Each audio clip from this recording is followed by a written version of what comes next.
우리 느헤미야 4장 말씀은 느헤미야 말씀 자체가 예수님을 믿는 사람들이 어떻게 믿음의 삶, 여러 가지 위협과 환란 속에서 영적인 전투를 감당해야 될 것인가 라는 것들에 대한 귀한 통찰을 주는 말씀이 느헤미야의 말씀입니다. 오늘 1절 말씀을 보게 되면 산발랏이라고 하는 우리 앞에서도 우리 2장 말씀에서도 보면 여러 느헤미야의 대적들이 있었는데 이 산발랏이 그 대적들의 수장과 같은 사람이었습니다. 산발랏이 느헤미야와 그 이스라엘 백성들이 성을 건축한 다음을 듣고 크게 분노하여서 유다 사람들을 비웃었습니다. 앞에 3장 말씀을 보게 되면 우리가 이 말씀을 새벽 예배 때 보진 않았었지만 이스라엘 백성들이 각각 자기들의 그 성을 건축하는 것, 성벽을 재건하는 것을 자기들이 어떠한 분담을 해서 그것들이 잘 지어져 가는 그러한 모습들을 볼 수가 있습니다. 근데 그게 잘 지어져 가는 것처럼 보이지만 그 잘 지어져 갔던 것은 아닙니다. 왜냐하면 내후 외환에 여러 가지 문제가 있었기 때문입니다. 이 외적인 문제의 그러한 부분이 바로 산발랏이 이렇게 했던 거죠. 처음에는 그들이 성을 건축한 다음을 듣고 크게 분노하여서 막 유다 사람들을 비웃습니다. 뭐라고 하면서 비웃습니까? 2절 말씀 보면 이 미약한 유다 사람들이 하는 일이 무엇인가? 그들이 전에도 한번 그 성을 한번 건축하다가 실패한 적이 있었었는데 그러면서 그들을 막 비하하는 거죠. 이 미약한 유다 사람들이 너희가 도대체 무엇하느냐? 그러면서 또 이어서 말합니다. 스스로 견고하게 하려는가? 너희가 아무리 해봐라 되는가? 제사를 드리려는가? 하나님 앞에 제사를 드린다고 해서 그게 되겠어? 전에도 안 됐는데 하루의 일을 마치려는가? 야, 아무리 열심히 해봐. 너희가 하루 만에 그걸 마칠 수 있겠어? 중간중간에 무슨 일이 생길지 어떻게 알아? 불탄 돌을 흙무더기에서 다시 일으키려는가? 아무리 한번 해봐. 불탄 돌이 다시 한번 그게 일으켜질까? 내 생각에는 안 될 것 같아. 이 산발랏이 그들의 그러한 마음을 약하게 만들기 위하여서 이렇게 비웃으며 말하는 거죠. 그들을 비하하고. 우리도 이런 얘기를 계속 듣지 않습니까? 3절 말씀도 보면 도비아도 거기에 맞춰서 이야기합니다. 그들이 건축하는 돌 성벽은 여우가 올라가도 곧 무너지리라. 돌로 다 지었는데 어떻게 돌로 다 지은 성벽에 여우가 올라간다고 어떻게 무너지겠습니까? 그들이 그렇게 짓는 기술이 없다라는 거고 아무리 너희가 지어봤자 그것이 견고하지 않고 결국엔 무너지리라는 겁니다. 지어봤자라는 겁니다. 지어봤자라는 것. 그런데 이러한 그들의 이야기에 대하여서 느헤미야가 하는 것이 무엇입니까? 다른 게 아니라 4절 말씀을 보면 우리가 잘 주의해서 봐야 됩니다. 우리 하나님이여 들으시옵소서. 느헤미야는 그런 산발락과 암몬 사람 도비아에 대하여서 그들의 도발에 대하여서 비웃음에 대하여서 같이 비웃거나 같이 대항하는 것이 아니라 하나님께 기도합니다. 우리 하나님이여 들으시옵소서. 아무리 그들에게 대항하고 말로 대항한다라고 해서 그들의 비웃음이 그쳐지겠습니까? 또 다른 비웃음이 시작될 건데 그는 그것을 알았던 겁니다. 사람에게 대항하고 사람의 비난에 대하여서 또 다른 비난으로서 대항하는 것이 아니라 우리 하나님이여 들으시옵소서. 하나님 앞에 그 문제를 다시 한번 가지고 갑니다. 느헤미야의 차이가 바로 이겁니다. 기도하는 것, 하나님 앞에 그 문제를 가져가는 것. 그러면서 그 뒤에 말하는 말씀이 무엇입니까? 우리가 업신여김을 당하나이다. 원하건대 그들이 욕하는 것을 자기들의 머리로 돌리사 노략거리가 되어 이방에 사로잡히게 하시고 하나님이 원수 갚아주시기를 그는 원하였습니다. 5절 말씀도 계속 그렇게 하나님 앞에 기도하죠. 주 앞에서 그들의 악을 덮어두지 마시고 그들의 죄를 도말하지 마옵소서. 그들이 건축하는 자 앞에서 주를 노하시게 하였음이니이다. 그들이 그렇게 행하는 것은 이스라엘 백성들을 비우는 것이 아니라 지금 누구를 비웃는 것이라고 느헤미야는 이야기합니까? 하나님을 비웃는 거라고 느헤미야는 하나님께 기도하고 있습니다. 그러니 우리 하나님이여 들으시옵소서라고 느헤미야가 기도합니다.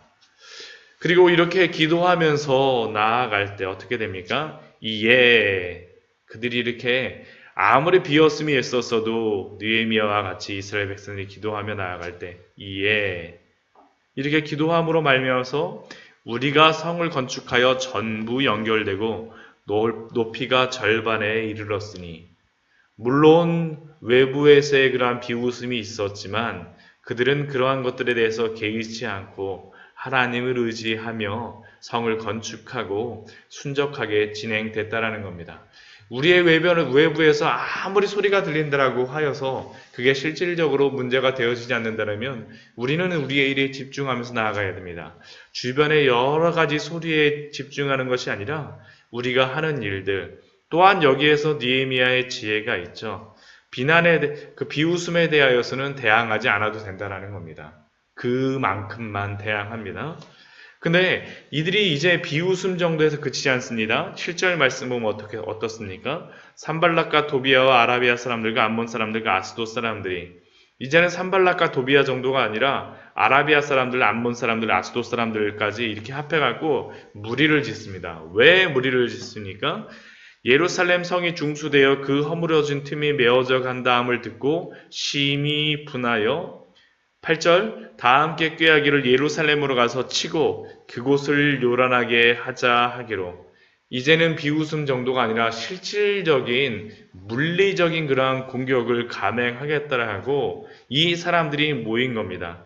그리고 이렇게 허물어진 틈이 메꿔져 간다함을 듣고 심히 분노하면서 막 우리가 가서 한번 쳐들어가자, 한번 요란하게 하자, 이것을 멈추게 하자. 이들이 우리의 비웃음을 통하여서 멈추지 않으니까 우리가 직접 가서 실력 행사를 한번 해야지. 점점 외부적인 그러한 환란이 점점 이게 심해지는 겁니다. 실질적인 물리적인 행사까지 행하겠다라고 이렇게 합니다. 그럴 때 느헤미야는 어떻게 합니까? 우리 하나님께 기도하며 여전히 느헤미야는 기도하죠. 근데 거기에 한 가지를 더 덧붙입니다. 무엇을 합니까? 그들로 말미암아 파수꾼을 두어 주야로 방비하는데 그들이 이제는 물리적인 침공을 하려고 하니까 파수꾼을 두어서 주야로 방비합니다. 주경야독이죠. 낮에는 일하고 밤에는 경비하면서 이게 지키면서 그들도 지혜롭게 하는 겁니다. 그전에는 비웃음만 있으니까 구태여 파수꾼을 들 필요가 없었지만 이제는 파수꾼을 두어서 주야로 방비하는 일들을 하나하나 해갑니다. 이게 바로 믿음의 사람들의 행동이죠. 하나님 앞에 기도만 하여서 될 것이라고 하는 것이 아니라 하나하나 차근차근 준비해 가는 것들. 그러나 이러한 외부의 그러한 위협이 있자 이제는 내부에서도 어떠한 어려움들이 생기기 시작합니다. 10절 말씀 보면 이렇게 하죠. 유다 사람들은 이르기를 흙무더기가 아직도 많거늘 짐을 나르는 자의 힘이 다 빠졌으니 우리가 선흥을 건축하지 못하리라 하고 이제는 안에 있는 사람들도 그 마음이 점점 약해지기 시작합니다. 그래서 유다 사람들이 불평합니다. 우리가 이제 다 힘이 빠졌으니까 우리는 성을 건축하지 못할 거예요 하고 스스로를 이제 메뚜기처럼 생각을 하는 거죠. 또한 그들의 원수들도 이야기합니다. 다시 한번 그러한 소리가 아마 들리니까 또 거기에 또 덧붙여서 이야기하는 거죠. 우리의 원수들은 이르기를 그들이 알지 못하고 보지 못하는 사이에 우리가 그들 가운데 달려 들어가서 살육하여 역사를 그치게 하리라 하고 살육하여 이제는 몰래 들어와서 몰래 급습을 하겠다는 겁니다. 급습을 하겠다는 것들. 그리고 이런 이야기들을 누가 이야기합니까? 12절 말씀 보면 원수들 근처에 사는 거주하는 유다 사람들이 와서 이것을 10번이나 알려준 것입니다. 10번이나 그들에게 알려주는 겁니다. 점점 그들이 어떻게 할 것이다라는 그 작전을 알려주긴 하는데 그런데 이 사람들 걱정이 돼서 이야기하였지만 그 사람들의 그러한 대응 방법 이렇게 하라고 이야기했던 것이 무엇입니까? 너희가 우리에게 와야 하리라 하기로 도망가자라는 겁니다. 예루살렘 성전 뭐하러 건축해? 야, 우리가 계속 얘기 들으니까 너희들 금방 죽게 생겼어. 이쪽으로 와. 도움을 주겠다라고 하지만 실질적으로는 그들의 손을 약하게 합니다. 내우외환이 있는 거죠. 안에서는 불평과 불만, 도망가자라고 이야기하고 밖에서는 급습을 하겠다라고 하고 우리가 이제는 너희를 다 죽일 거야. 그것을 그치게 할 거야.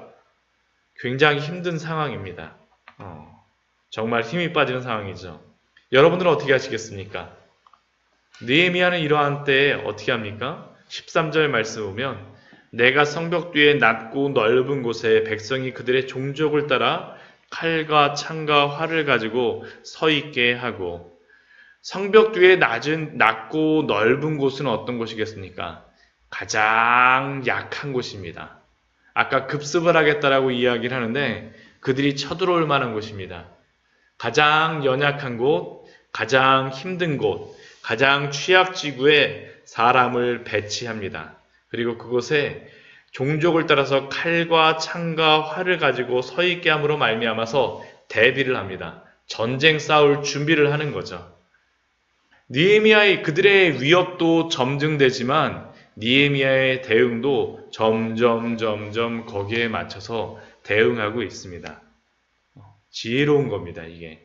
너무 처음부터 힘 뺄 필요도 없고 거기에 맞추어서 행하는 그러한 느헤미야의 모습들. 그리고 느헤미야가 그들에게 이야기합니다. 무엇이라고 이야기합니까? 그들의 귀족들과 민장들에게 세 가지를 이야기합니다. 첫 번째는 그들을 두려워하지 말고 사람들을 두려워하지 말라라고 이야기합니다. 왜 그렇습니까?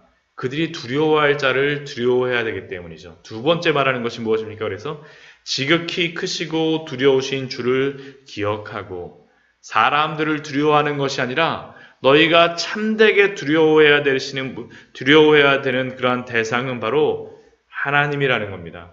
그 하나님을 기억하라는 겁니다. 왜 그 두려우신 하나님을 기억해야 됩니까? 그 하나님은 단순히 두려움의 대상이 아니라 경외의 대상이기 때문입니다. 그 경외하는 하나님께서 지키시리라는 거죠.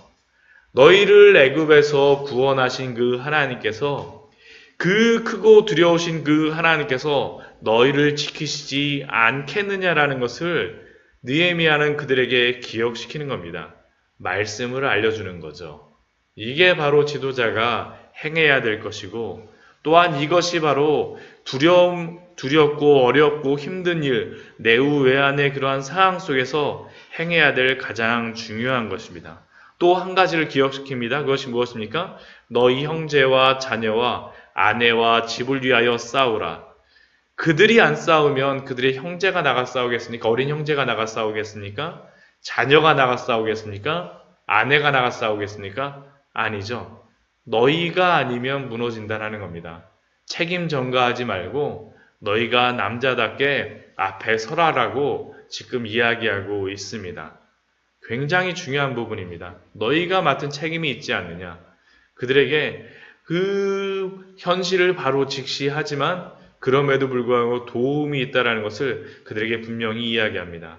하나님이 함께 한다는 거죠. 그래서 싸우라고 얘기합니다.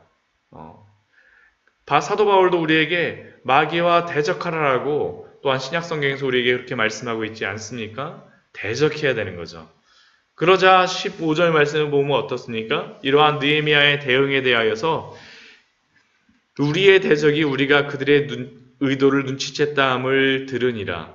하나님이 그들의 꾀를 패하셨으므로. 이렇게 느헤미야가 대비하고 방비를 하니까 그들도 느헤미야에 대하여서, 이스라엘 백성들에 대하여서 함부로 하지 못합니다. 하나님이 그들의 꾀를 패하시게 된 거죠. 그런데 이러한 일이 있고 나자 그들의 일하는 방식이 바뀌었습니다. 어떻게 바뀝니까? 16절 말씀 보면 그때로부터 라고 이야기합니다. 그때로부터 그들의 일하는 방식이 바뀌면서 어떻게 합니까? 절반은 일하고 절반은 갑옷을 입고 창과 방패와 활을 가졌고, 민장은 유다 온 족속 뒤에 있었으며, 절반은 일하지만 절반은 전투할 준비를 하는 겁니다. 깨어 있는 거죠. 일한다고 하여서 방비를 소홀히 하는 것이 아니라 일하면서도 같이 방비를 하고, 그 뒤에 말씀을 봐도 동일합니다. 17절 말씀을 봐도 성을 건축하는 자와 짐을 나르는 자는 어떻습니까? 한 손으로는 일을 하지만 한 손에는 어떻습니까? 병기를 잡는 겁니다. 병기를 잡고.